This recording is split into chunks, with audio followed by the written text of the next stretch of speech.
Bueno, buenas tardes a todos. Estamos en una charla más de la red de herbarios de la Sociedad Argentina de Botánica. Hoy estamos con Gisela Sancho, con la doctora, que nos va a hablar sobre una charla titulada Un camino de espinas y rosas, la base de datos del herbario LP. Gisela Sancho es investigadora principal del CONICET, curadora de la colección histórica del herbario LP y coordinadora de la base de datos del herbario LP. Así que bueno, Gisela nos va a estar contando un poco de su historia y nos gustaría después compartir un poco las preguntas, charlar, compartir experiencias. Gisela, cuando vos quieras. Bueno, buenas tardes a todos. Gracias por escuchar. Bueno, como el título lo dice, Un camino de espinas y de rosas, eh, la idea de esta charla es contarles un poco la experiencia que tuvimos en la organización y la puesta a punto de la base de datos del herbario LP, que fue bastante complicado y sigue siéndolo. Así que algunas veces fueron cosas agradables y positivas y otras bastante complicadas. Ya les digo, no es una charla, sino es compartir una experiencia. Bueno, un poco de nosotros. El herbario LP pertenece al Museo de la Plata. El Museo de la Plata pertenece a la Facultad de Ciencias Naturales y Museo, y esa facultad pertenece a la Universidad Nacional de La Plata. Nuestro herbario solo tiene plantas vasculares y consta de alrededor de 300.000 ejemplares. Es especialmente fuerte en compuestas y en plantas sudamericanas. Pero tenemos colecciones muy, muy importantes de poáceas, leguminosas, solanáceas. Bueno, es un herbario muy interesante.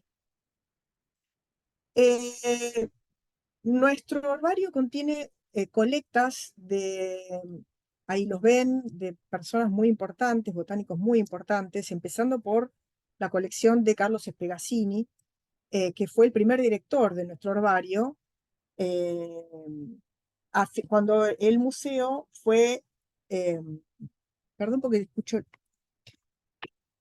eh,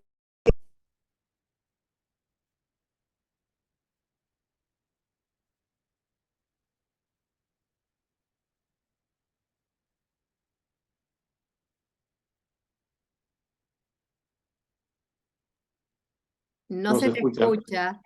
Sí, no se escucha ahora. ¿me escuchás? Ahí sí se escucha. Disculpas por las interrupciones. No hay problema. Entonces, bueno, nosotros tenemos una colección increíble que es la colección de Carlos Spegazzini en el herbario LPS dentro de LP, que tiene todas las colectas, no solamente las propias de Europa, muchas de Italia, sino todas las de Patagonia. Bueno, y del norte también, ¿no? Pero Patagonia en un momento que sabemos que realmente a fines de los 1800 era de muy difícil acceso, así que son extremadamente valiosas. Junto con esas colecciones también tenemos colecciones de Albof, por ejemplo, que también estuvo mucho en Patagonia. Siempre, bueno, el herbario estuvo bajo el ala del Museo de la Plata que creó Pascasio Moreno, ¿no? Entonces, tenemos colecciones de Ameguino, de Berg, una foto hermosísima que siempre me gusta mostrar, y a mi colega Laura también, de Kunze. Eso en las colectas históricas. Y después tenemos más recientes, colectas muy importantes de Lorenzo Parodi, Humberto Fabris y, por supuesto, las colecciones de Ángel Cabrera, que son, digamos, eh, pivotales en nuestro herbario, ¿no? Porque contiene todas las colecciones que se hicieron para las floras del INTA. Entonces, y además el doctor Cabrera tenía muchísimo intercambio con botánicos de otros países, Bolivia, Perú, Colombia. Entonces eso hace que nuestro herbario tenga ejemplares realmente muy, muy interesantes, sea muy rico, especialmente en compuestas, pero en todo en general, de Sudamérica. Bueno, algunas fotos. ¿Cómo está constituida nuestra colección, específicamente por estos viajes de colecta que describía antes. Quise poner estas fotos que son hermosas y cuentan un poco, de alguna manera, las dificultades de las colectas. Esto es una foto más reciente. Esta es una foto hermosa del doctor Cabrera en Jujuy, ya grande, tenía más de 40 viajes a Jujuy, y sus colectas son realmente el alma de nuestro herbario. Más recientemente, y de gente que trabaja hoy día en el herbario, esta es en La Rioja con la doctora Viera Barreto, por la doctora Grossi en Entre Ríos, son parte del staff y son investigadores de nuestro herbario. Florencia Dosil en Buenos Aires, y esta es una que me gusta mostrar porque es de las Islas Malvinas, es reciente, de una colecta que hicimos en enero del 23. Bueno, em, en nuestro herbario se desarrollan las tareas básicas de todos los herbarios, que tiene que ver con la determinación de los herbarios, de los ejemplares que entran, el cuidado de los mismos, la limpieza, el frisado, todo lo típico de un herbario, ¿no? Para eso tenemos personal que se dedica a las distintas tareas. Voy diciendo esto porque también está bueno ir viendo cada herbario que tiene como para realizar las distintas tareas y después les puedo contar nuestra experiencia en cada una de esas áreas. Em, los materiales nuestros obviamente tienen aplicación en investigación, ¿no? Nosotros tenemos adentro de nuestro herbario tenemos un laboratorio de molecular pequeño y donde se realizan las tareas básicas de biología molecular, hacemos extracción y amplificado, y bueno, mandamos a secuenciar a otros lados. Y también tenemos un laboratorio de morfología. Nuestra colección obviamente también tiene aplicaciones en la educación. Al ser una universidad, estamos muy relacionados con los viajes de campo de los alumnos de la universidad y de la facultad. Así que nuestro herbario es una referencia para ellos también. Y también, por ser museo, se desarrollan intercambios con eh, alumnos, o incluso durante las vacaciones se organizan cursos para niños que vienen, y digamos, nuestra colección también es parte de esos cursos. Es una manera de devolver a la comunidad lo que tenemos. Y por supuesto, nuestra colección es acervo de biodiversidad, ¿sí? Hoy día todas las investigaciones no solamente se tiene en cuenta lo actual, sino el pasado, para saber qué es lo que va quedando en relación a la biodiversidad, al uso del suelo, al uso por parte del hombre de los ecosistemas, con lo cual eh, es importantísimo la reserva que tenemos en nuestros herbarios en general y en el nuestro también. A partir de 2005, nuestro herbario sufrió una transformación increíble. Nosotros pasamos de tener los ejemplares en herbarios metálicos en contacto con los investigadores a hacer armarios compactados como ven, eso rojo ahí circula aire del aire acondicionado, de sus humidificadores, bueno, temperatura y humedad controlada. Bueno, fue una tarea titánica de mudanza, que también sé que hay gente o herbarios que están en la misma situación, así que también puedo responder preguntas acerca de eso. Esa tarea específicamente en ese momento la desarrolló en su mayor parte la licenciada Laura Iarlegui, que era la curadora en ese momento, y fue faraónico. Nuestro presupuesto. El presupuesto es de la Universidad Nacional de La Plata, a la Facultad de Ciencias Naturales y Museo, al Museo de La Plata, y es el Museo de La Plata, y a través de la facultad, obviamente, la que nos provee de dinero para mantenimiento y cargos.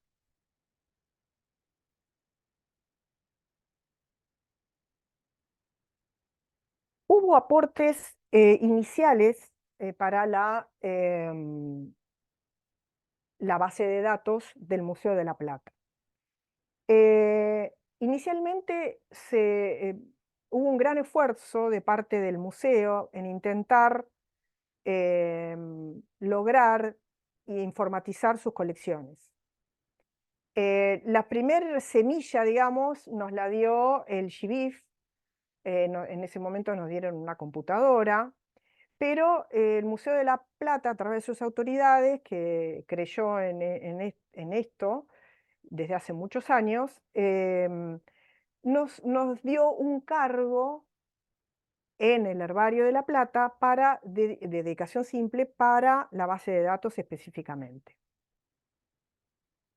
La idea era armar un proyecto institucional, que todas las colecciones pudieran informatizar sus datos.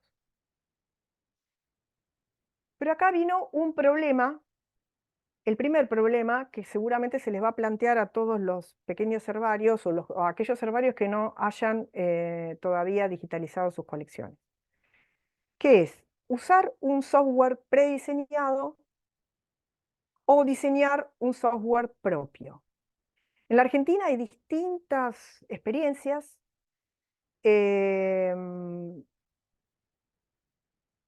Algunas anduvieron muy bien, como el caso del Arduino, con su software propio, pero a veces eso es bastante complicado. Depende de una cuestión económica, de disponibilidad de recursos, digamos, de disponibilidad de personal, y etcétera.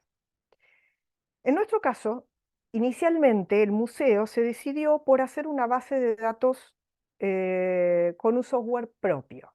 Y eso trajo un pequeño problema. Este caos que ven acá es el caos con el que se encontró el informático que intentó hacer una base de datos para el Museo de la Plata. ¿Por qué? Porque el Museo de la Plata tiene colecciones de todo tipo. Nosotros, de alguna manera, ya saben que los botánicos somos muy organizados con casi todo. Siempre hay un libro para todos, siempre hay una lista para todos, siempre hay una forma de abreviar que todos los botánicos, bueno, los zoólogos son un poco más caóticos, nosotros tenemos fósiles, tenemos colecciones antropológicas. ¿Esto en qué redundó? Que se haga un software en el cual muchas de las cosas de los botánicos no entraban. Entonces, realmente fue una etapa muy complicada porque nosotros teníamos que trabajar con el informático campo por campo. Y obviamente teníamos que compartir el informático con el resto de la gente. Entonces, fue un problema para nosotros. Logramos muchas cosas porque en realidad casi que lo perseguíamos al informático. Pero y llegamos a tener una base de datos en la cual llenar acorde con las características de la botánica. Pero no fue fácil. Digo esto para los que están pensando si una cosa o la otra. Finalmente, después de luchar mucho, llegamos a una base de datos con los campos adecuados, también de acuerdo a Darwin Core, para poder llenar con nuestros especímenes. Esa base de datos se veía así en su momento. No era fácil, esto era el campo donde nosotros llenábamos, no era fácil, no era de fácil acceso. Los colectores, por ejemplo, había que ir a otra parte para, bueno, no resultaba engorrosa. Em, Acá se ve que teníamos imágenes, que también se podían poner imágenes en ese momento. Realmente fue algo muy engorroso. Pero esta primer base de datos nos sirvió para por lo menos 3 tareas fundamentales relacionadas con la organización de la colección. Que esto no es algo menor que hay que tener en cuenta, digamos. Todo proceso de base de datos requiere un paso previo de organización de la colección, que muchas veces es dejado de lado por la inmediatez de las situaciones que uno tiene en un herbario, pero que realmente organiza todo. En nuestro caso, lo que hacíamos fue preparar el material para ingresar a la base de datos, protegiendo a los ejemplares con una camisa de sulfito. Eso tiene infinidad de beneficios. Después actualizábamos los nombres, o sea, buscábamos el nombre actual, porque teníamos carpetas donde estaban adentro los ejemplares con nombres viejos. Y para eso usábamos los catálogos, catálogo del Cono Sur, o recientemente las floras locales como la flora argentina. Em, Esas son decisiones que fuimos tomando en el momento, digamos, ¿no? Quiero decirles, toda esta etapa se caracterizó por tomar decisiones una atrás de la otra. Cuando en realidad en una base de datos la idea es no tomar decisiones, porque ir tomando decisiones implica, eh, digamos, que algo se puede modificar. La idea para mí de una base de datos es que no haya nada que pensar, ¿sí? En nuestro caso, como la base de datos no era amigable y no tenía todas las cosas que nosotros necesitamos, tuvimos que ir armándonos. Una idea que se nos ocurrió, les doy un ejemplo. Nosotros queríamos actualizar los nombres de los ejemplares. Si eran de Sudamérica o eran de Argentina, tomamos la flora argentina como último nombre, porque sabemos que son los especialistas locales que son los que más saben de los grupos, etcétera, etcétera. Si teníamos ejemplares de Norteamérica, tomábamos la flora de Norteamérica de trópicos, ¿sí? Pero eso en sí mismo es una decisión, porque muchas veces trópicos no coincidía con la flora argentina, por ejemplo. Entonces, bueno, ahí ya esa es una decisión.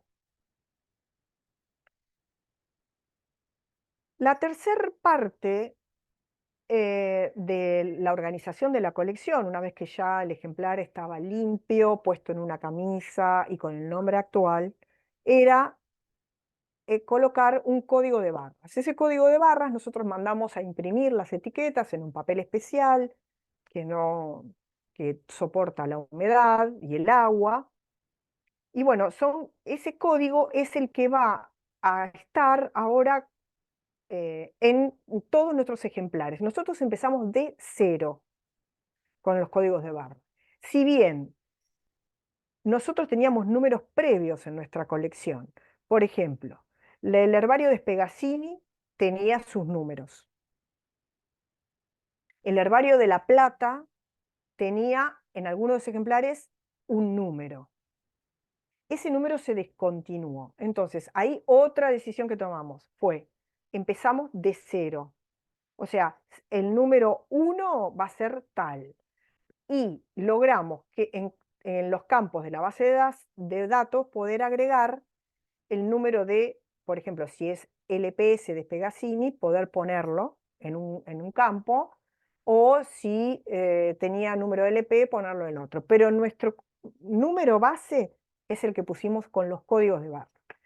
Usamos código de barra y usamos pistolas como las del supermercado para leerlos, para tratar de minimizar todo lo que tiene que ver con los errores de tipeo. Además, optimizamos la base de datos o la entrada de los datos. Primero que nada, y esto si puedo dar algún consejo desde mi humilde situación, es armar un protocolo donde no haya lugar a pensar ni a discutir nada, porque no siempre somos nosotros los que pasamos los datos. Entonces cualquiera que pase los datos tiene que poder leer en el protocolo y no dudar. Nosotros en la base vieja teníamos muchos problemas, muchísimos problemas. Por ejemplo, Córdoba con acento, Córdoba sin acento. Esto les digo que es base, pero había millones de otras cosas. Cabrera, Cabrera AL, Cabrera Ángel L, Cabrera Ángel Lulio. Bueno, como en ese momento daba para cualquier cosa, nosotros armamos un protocolo y dijimos, bueno, no, se pone Cabrera Ángel Lully, o sea, se pone el nombre completo, siempre siguiendo el índice de autores del Q. El viejo libro rojo que estaba en su momento, ahora eso está subido al INNI. Seguíamos eso para los colectores y para los determinadores. Pero logramos un paso más, que fue que el informático nos tomara esas listas, por ejemplo, la de índice de autores, y las incorporara a la base de datos vieja que teníamos, de manera tal que nosotros no tengamos que escribir los nombres. Por lo tanto, eh, se minimizan los errores. Lo mismo hicimos en su momento y estamos tratando de hacer ahora, que es incorporar el catálogo live a la base de datos, de manera tal de no tener que escribir los nombres, simplemente cliquearlos desde un display. Esto que yo les digo, que parece tan sencillo y que todo el mundo lo hace, para nosotros no fue nada sencillo. Y no lo es, sigue sin serlo, sigue sin serlo. Pero para mí es clave para lograr minimizar todo tipo de errores y para aumentar la velocidad de entrada de datos, que eso es otro tema clave.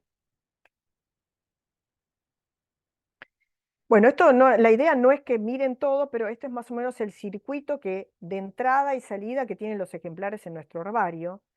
Nosotros condicionamos y, como parte del protocolo ya del herbario, no de la base de datos, del herbario, propusimos que todo lo que entre después de su tratamiento de conservación se registra en la base de datos y recién ahí entra al armario de la colección.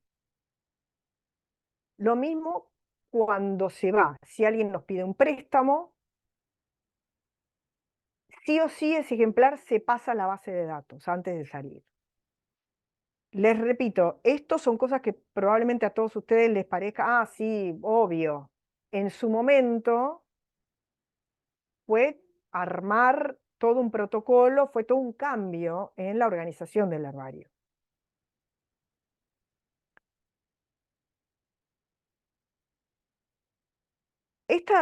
Esta filmina es un poco para los que todavía no estén avanzados con la base de datos de sus herbarios, yo diría que intenten hacerla para saber con qué se cuenta. Nuestra base de datos está organizada de la siguiente manera. Hay dos cargos específicos para base de datos. Uno es mío y otro es de Anabela Plos, que estamos con dedicación simple, pero dedicados solo a la base. Después hay soporte técnico en las computadoras de la base de datos, porque el museo tiene gente que arregla computadoras. Las computadoras que nosotros tenemos para la base de datos son institucionales. También, si Dios quiere, tenemos un informático. En realidad, nosotros pasamos por muchas cosas. Primero, el informático que hizo la base vieja era un excelente informático, pero era informático de biología, no sabía, y realmente llevó mucho tiempo para que pudiéramos, que él entendiera bien lo que nosotros necesitamos. Después él se fue, después vinieron algunos part-time. Esto se los cuento porque me imagino que todos entenderán y les habrá pasado, por eso lo del camino de espinas y de rosas. El tema informático es un temón, digamos, es un tema clave. Hasta hace poco teníamos uno, ahora no hay, pero hay gente que nos está ayudando. En este momento, por suerte, hay una persona encargada de la base de datos del museo que está haciendo lo imposible para lograr esto que tenga una dinámica, pero bueno, ya sabemos cuáles son las cuestiones, porque al informático hay que pagarle. Em, y después, algo que es fundamental, que son los pasantes. Nosotros, por ser universidad, estamos directamente o facultad, estamos directamente relacionados con el departamento de alumnos de la Facultad de Ciencias Naturales. Por lo tanto, nosotros tenemos pasantes que vienen año a año a hacer, actuar como data entry, entre otras tareas. Entre otras tareas. Bueno, los pasantes ya más adelante voy a hablar de ellos, pero son fundamentales para lograr una continuidad en la entrada de datos. Ese es otro punto, la continuidad. Si todo esto funciona, tenemos nuevo registro.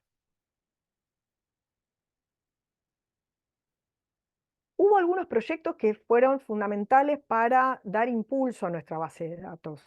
Uno de ellos fue el proyecto, el Latin American Plant Initiative, el LAPI, el famoso LAPI, que subsidiaba bases de datos de tipos.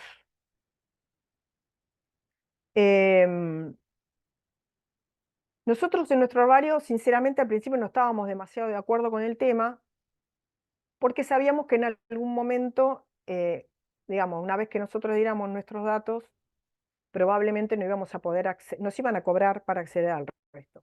Y fue lo que pasó. Esa es la parte negativa. La parte positiva es que generó una movida fundamental para nosotros en lo que se refiere a la organización de la colección. Movió todo. ¿Por qué? Porque los ejemplares, para ser pasados y más los tipos, tienen que ser organizados, trabajados previamente. Entonces, preparamos el material tipo para ingresar a la base de datos, obteniendo los protólogos de cada uno. Ahí, imagínense que al obtener los protólogos fueron apareciendo un montón de cosas. Por ejemplo, aquellos que eran sin tipos, aparecieron otros ejemplares tipo que nosotros no teníamos en cuenta y que se buscaron. Se determinó qué tipo de material tipo era. Se definió si eran sin tipos, si eran para tipos, si eran holotipos, si eran, bueno, no hicimos lectotipificaciones, pero por lo menos se planteó cuál era el problema para cada uno de los ejemplares. En este proyecto, que además implicaba la digitalización, o sea, sacar fotos con condiciones estándar para todos los herbarios del mundo, con imágenes de alta definición, nosotros obtuvimos 3 computadoras, este escáner, que es A3, y salarios para 3 data entry durante el proyecto. Pero les quiero decir que fue mucho más que eso. Fue el puntapié inicial, nos hizo ver las cosas de otra manera. Vimos las cosas totalmente de otra manera y nos sirvió como para continuar con el mismo protocolo, la misma línea en la base de datos de los ejemplares generales. El resultado fueron 4.818 protólogos y 4.818 imágenes de especímenes tipo. Es decir, cada ejemplar tipo se quedó con su camisa, con su foto y con su protólogo. Después hubo proyectos subsidiados por el MinSIT que fueron muy importantes para nosotros. Por ejemplo, yo acá pongo que obtuvimos 2 computadoras y salarios para 6 data entries durante el proyecto. En realidad estuvo dividido en dos de 25.000. ¿Qué pasaba? En los pasantes nosotros los tenemos part-time. Ellos tienen la obligación de cumplir 4 horas. Pero las personas que pasaban los datos durante estos proyectos estaban full-time. Entonces, para nosotros estos proyectos subsidiados que les pagaban a los chicos full-time fueron fundamentales para nosotros. Obviamente que las personas que pasaban como becarios en estos proyectos pagos habían sido pasantes previos, o sea que también era de alguna manera una forma de ir avanzando e involucrándose cada vez más y además obtener lo que corresponde, que es un salario por su trabajo. El resultado de lo que nos dio el MinSIT fueron 50.000 registros. Fue realmente muy importante. Después aplicamos a los subsidios CONICET Bunge y Born, la Fundación Bunge y Born, también fue excelente para nosotros, obtuvimos 15.000 registros y salarios para 3 data entries durante el proyecto. Fundamental. También insumos. Y esto también es interesante porque hay, fuera del circuito CONICET, MinSIT, etcétera, también hay entidades que subsidian. Por ejemplo, la IAPT da subsidios. Y si no, nosotros en este caso hicimos un arreglo con una investigadora de Chile que necesitaba los ejemplares de Chile que estaban en nuestra colección, y ella tenía un subsidio y le pagó a un data entry para que obtuviera esos registros. O sea que también esa es una posible fuente, es hacer intercambio con investigadores de otros países. Tuvimos 800 registros. La nueva era es que nosotros estamos usando el software Specify. Dejamos la base vieja porque colapsaba y tenemos muchos problemas para la exportación de los datos viejos a la nueva. Estamos en eso, ese es el gran problema que tenemos ahora.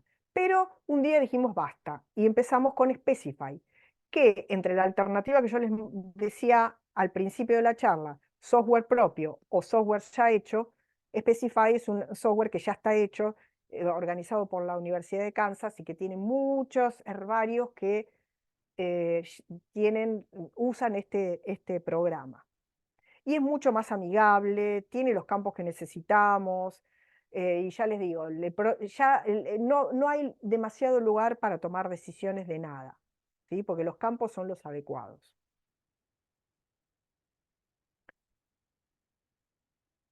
Acá es como se ve el software Specify. Esto es un árbol de taxones que incluso se puede cambiar, es amigable. Bueno, por último, le quiero decir a todos que el aporte que han hecho los pasantes para nosotros ha sido fundamental, porque nosotros desde 2009 a la actualidad tuvimos más de 65 pasantes estudiantes de la Facultad de Ciencias Naturales, que todos cursaron sistemática, sistemática 2 en nuestro caso, que es sistemática de plantas vaculares. Y además, 13 becarios de formación laboral, que fueron los mismos pasantes que avanzaron y fueron como becarios, con sueldo. Sueldo siempre a través de la facultad, ¿no? Nosotros tenemos en este momento 2 proyectos. Un proyecto que es organización de la colección y digitalización de los ejemplares, donde se hace la tarea de encamisado, obtención de nombres actuales, limpieza y posteriormente pasado de datos a la base de datos. Ese es uno de los proyectos. Y el otro proyecto es de georreferenciación.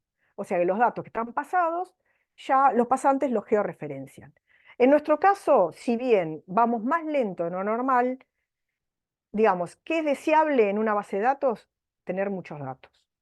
En nuestro caso, claudicamos a veces la cantidad de datos porque creemos que tenemos una función de educación. Entonces los chicos intentamos que aprendan todo. Entonces aprenden un poquito de nomenclatura, un poco de colectores antiguos y otro poco de georreferenciación. Ese es el objetivo por depender de una universidad. Así llegamos que del total de los 300.000 ejemplares, alrededor de 86.000, casi el 30% ya están digitalizados. Falta muchísimo. Y tener ideas de datos, por ejemplo, cuántos especímenes por familia tenemos, etc. Bueno, no les voy a decir lo útil que es tener una base de datos. Como para finalizar, el desarrollo de una base de datos es fundamental para organizar la colección. Punto clave, desarrollar un protocolo y que nadie se mueva de eso. Y el protocolo sea afinado y no dé lugar a interpretaciones. Después, tener un apoyo institucional y ver bien cuál es el tipo de apoyo institucional que podemos obtener. Después, tratar de obtener aportes financieros externos. Hay cosas dando vueltas, hay subsidios, hay que ver cómo se llega a eso. Y obviamente el punto clave y el punto flaco en una base de datos son los recursos humanos. Sin recursos humanos no hay base de datos. Entonces, ver si se pueden hacer convenios con universidades, y esto también es una fuente de formación de recursos humanos, que a ellos también, a nuestros pasantes, por ejemplo, ellos se llevan, además de la pasantía formal en su currículum, se llevan una presentación en cada congreso que se hace de la Sociedad Argentina de Botánica. Nosotros presentamos los nuevos datos que ellos pasaron, con lo cual es para un antecedente para su currículum. Y por último, buscar un software que sea ajustado a las necesidades. Eso es clave para un desarrollo fluido de la base de datos. Y sí, final, quiero decirles que nada de esto se podría haber hecho sin mi amiga Laura. Todos la conocen. Ella se jubiló hace poco y bueno, fue el alma mater y sigue siendo el alma mater, y empujábamos el carro juntas, así que sin ella no hubiese podido haber hecho nada. Muchas gracias a la SAB y a la red de herbarios y a todos los que escuchan.